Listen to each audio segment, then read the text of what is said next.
Commitment দিছিল, commitment totally fail হৈছে। তেওঁৰ যি নেতৃত্ব, ইউপিএল চৰকাৰৰ যি নেতৃত্ব টোটেলি ফেইল হৈছে। এতিয়া বৰ্তমান আমি এইটো উপলব্ধ কৰিব পাৰোঁ। আজি আমি ইউথ যুৱকসকল, শিক্ষিত যুৱকসকল আজি সকলোৱে ওলাই আহিছোঁ, আমি চেক্ৰিফাইচ কৰিবলৈ ৰেডি আহিছোঁ। মোৰ নাম মানিক দাস।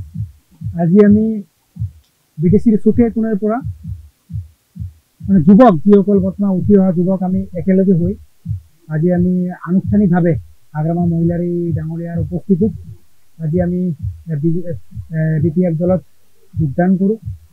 আৰু আজি এই যে যুৱকসকল আজি আমি ইয়াতে কিয় আহিবলগীয়া হৈছে বা কিয় যোগদান কৰিবলগীয়া হৈছে, বিষয়টো এনেকুৱা, বৰ্তমান যি চৰকাৰ চলি আছে বিটিচিত, প্ৰমোদ বড়োৰ নেতৃত্বত যি চৰকাৰখন চলি আছে, চৰকাৰখন হোৱাৰ আগৰে পৰা যি এক প্ৰতিশ্ৰুতি আছিল যে আমাক যুৱকসকলক যেনেকুৱা ধৰণৰ সংস্থাপন দিব, চাকৰিৰ নামত সকলো ক্ষেত্ৰত যি ইমান ডাঙৰ ডাঙৰ যি আমাক সপোন দেখে আছিল প্ৰমোদ বড়ো ডাঙৰীয়াই, কিন্তু বাস্তৱত যদি আমি চাবলৈ যাওঁ, আগৰ যি 17 বছৰত যি আগ্ৰামা মহিলাৰী ডাঙৰীয়াই যি বিটিচিখন বিপিএফ দলৰ নেতৃত্বত যি চলিছিল, সেই সময়ত সকলো যুৱকসকল বা বাকী আপোনাৰ সকলো ক্ষেত্ৰতে যি উন্নয়ন দেখা পাইছিলোঁ, আমি ভাবিছিলোঁ যে প্ৰমোদ বড়ো ডাঙৰীয়া আহি পেলাই তাতকৈ বেছি কিবা কৰিব বুলি আমি আশাৰে আমিয়ে ভোট দিছিলোঁ। আমি ভোট দিয়াৰ পৰা আজি যেতিয়া 5 বছৰ মানে হওঁ হৈছে, এতিয়ালৈকে প্ৰমোদ বড়োৱে যি তেওঁলোকে কৈ থাকে যে 17 বছৰত তেওঁলোকে কাৰাপশ্যন হৈছে বা 17 বছৰত কি কৰিলে, প্ৰমোদ বড়ো ডাঙৰীয়া 5 বছৰত তেওঁ কি কৰিব পাৰিছে তেওঁলোকে তথ্য আকাৰে ক'ব পৰা নাই। কিয়?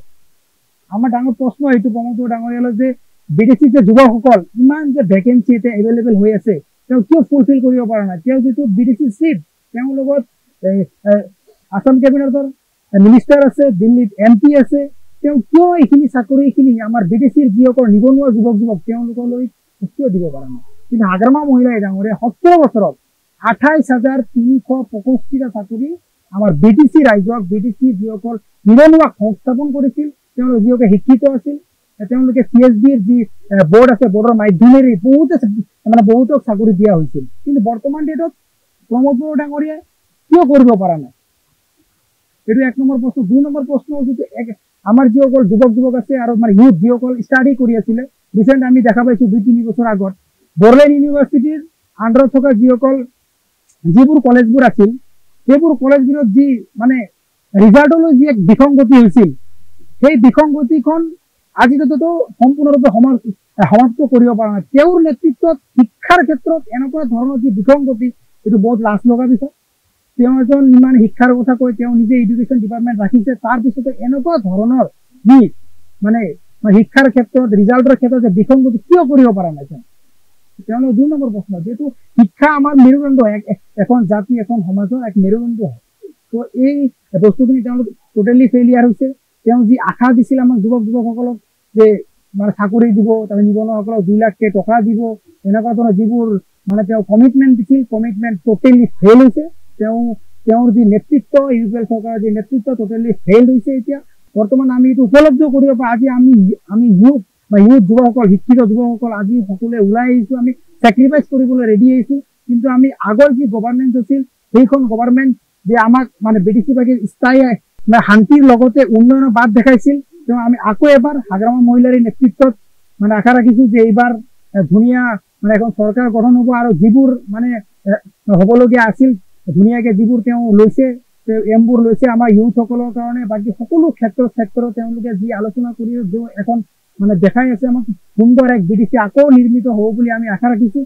সেইকাৰণে আজি আমি ইমান বিশাল যুৱক আমাৰ একেলগে আজি আগ্ৰামা মহিলাৰী উপস্থিত, আজি আমি ধুনীয়াকে যোগদান কাৰ্যসূচী সম্পন্ন কৰিলোঁ। বিপিএফ দলত আনুষ্ঠানিকভাৱে প্ৰমোদ বড়ো ডাঙৰীয়াক মানে এটা প্ৰশ্ন সুধিব বিচাৰোঁ। তেওঁ যেতিয়া চিফ হৈছিলে, তো তেওঁ সকলো বেংগলী মানে অঞ্চলবোৰলৈ গৈছিলে, ভোট বিচাৰি গৈছিলে, তেওঁক হিয়া উজাৰি সকলোৱে ভোট দিছিলে।